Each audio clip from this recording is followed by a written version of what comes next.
Assalamualaikum warahmatullahi wabarakatuh. Perkenalkan, saya Sifai Febrianti dengan rekan saya Nur Fariha Abia Jamaluddin. Di sini kami akan melakukan seminar praktik kerja lapangan di Apotek RD Farma. Yang terhormat dosen pembimbing PKL Ibu Siti Nur Asia M Farmclean APT. Yang terhormat pembimbing lapangan Ibu Dwi Reski Ramadanis S Farm APT. Berikut profil klinik RD Farma. Apotek RD Farma merupakan fasilitas kesehatan bagian dari RD Klinik yang bertugas melayani semua kebutuhan obat khususnya resep obat. Berlokasi di Jalan Dr. Wahidin Sudirohusodo, Randu Agung, nomor 120 Gresik, yang berdiri pada tanggal 26 Desember 2016, sejalan dengan moto Ramah, Peduli, dan Service Excellent. Klinik RD Farma berkomitmen penuh untuk melayani penyedia layanan kesehatan spesialis terbaik bagi masyarakat. Di RD Klinik, Farma terdapat beberapa praktek dokter, di antaranya praktek dokter spesialis anak, praktek dokter spesialis kandungan, praktek dokter spesialis kulit dan kelamin, kemudian ada praktek dokter estetik. Berikut struktur organisasi klinik RD Farma. Yang pertama yaitu ada direktur utama, yaitu DRS Haryono SH, kepala klinik Dr. Rino Andria SPOG, kemudian ada head of operasional Ibu Diana NJS KBD, dan kemudian staff, kemudian ada head of apotekari Ibu Dwi Reski Ramadanis S-Farm APT, kemudian ada staff. Berikut standar pelayanan kefarmasian di RD Farma, yaitu yang pertama ada perencanaan dengan tujuan untuk memenuhi kebutuhan di apotek untuk menghindari kekosongan stok dan untuk mengatur cash flow di apotek. Untuk prosesnya sendiri mempertimbangkan obat yang sering keluar dan jumlah stok obat. Metode perhitungan obat di apotek RD menggunakan pola epidemiologi dan konsumsi, di mana pola epidemiologi yaitu dilihat dari pola penyebaran dan pengobatan penyakit di masyarakat. Kemudian metode konsumsi yaitu dengan melihat data pengeluaran barang periode sebelumnya fast moving atau slow moving dengan menggunakan rumus konsumsi. Sendiri yaitu A sama dengan B plus C plus D min E, di mana keterangannya yaitu A adalah rencana pengadaan, B pemakaian rata-rata per bulan, C buffer stock, D lead time stock, E sisa stok. Dokumen yang digunakan adalah kartu stok.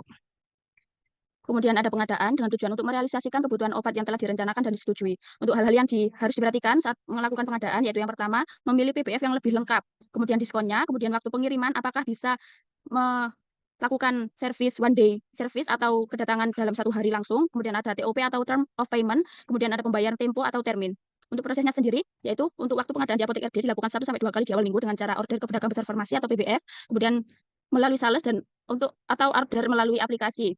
Di mana cara pengadaan melalui sales yaitu menulis surat pesanan apa saja yang perlu dipesan, kemudian difoto dan dikirimkan ke sales atau diberikan langsung kepada sales. Untuk yang melalui aplikasi, bisa melakukan pembelian langsung melalui aplikasi yang sudah tersedia di masing-masing PBF. Dokumen yang digunakan yaitu surat pesanan. Berikut contoh surat pesanan di apotek RD Farma. Selanjutnya ada penerimaan, yaitu dengan tujuan untuk menjamin kesesuaian jenis spesifikasi jumlah mutu waktu penyerahan sesuai dengan permintaan yang sudah diajukan. Untuk prosesnya sendiri, yaitu yang pertama yaitu mengecek faktur, apakah sudah sesuai dengan alamat tujuan atau apotek penerima. Jika sudah sesuai, dilakukan pengecekan faktur dengan surat pesanan, apakah nama dan jumlah obat sudah sesuai dengan apa yang dipesan. Jika sudah sesuai, maka dilakukan pengecekan faktur dengan fisik barang yang datang meliputi expired date, nomor batch, mutu fisik obat, jumlah obat yang diterima, bentuk sediaan, dan diskon. Kemudian setelah semua sudah sesuai, dilakukan pemberian tanda tangan dan stempel apotek sebagai bukti barang sudah diterima. Dokumen yang digunakan adalah faktur dan surat pesanan. Berikut contoh surat pesanan dan faktur pembelian di apotek RD Farma.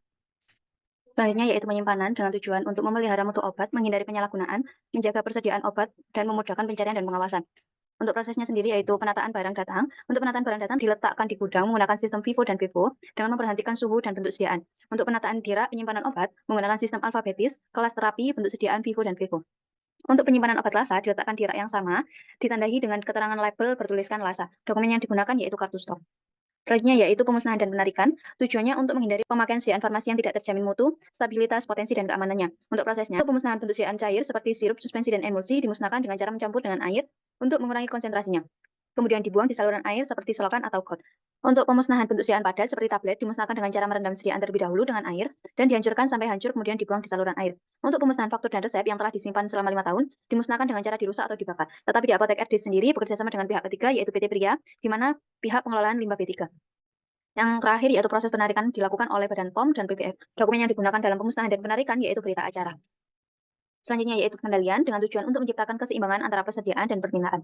Prosesnya yaitu yang pertama dilakukan stock of name setiap awal bulan dengan cara menghitung semua obat. Yang kedua yaitu apabila terdapat obat yang mendekati expired date, dipisahkan dan diberi tanda khusus yang bertujuan agar obat segera dikeluarkan sebelum ED tiba.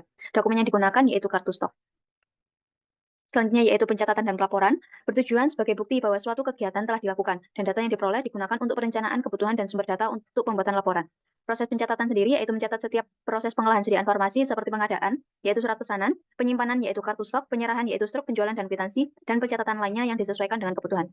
Untuk proses pelaporan sendiri, ada dua yaitu internal dan eksternal. Yang internal merupakan laporan yang digunakan untuk kebutuhan manajemen apotek, meliputi keuangan, barang, dan laporan lainnya. Untuk yang pelaporan eksternal, pelaporan narkotika dan psikotropika dilakukan setiap bulan sebelum tanggal 10 secara online ke Kemenkes melalui sistem SIPNAP atau sistem pelaporan narkotika dan psikotropika. Di apotek RD Pharma tidak menjual obat narkotika dan psikotropika, sehingga laporan di sistem Signap tertulis nihil.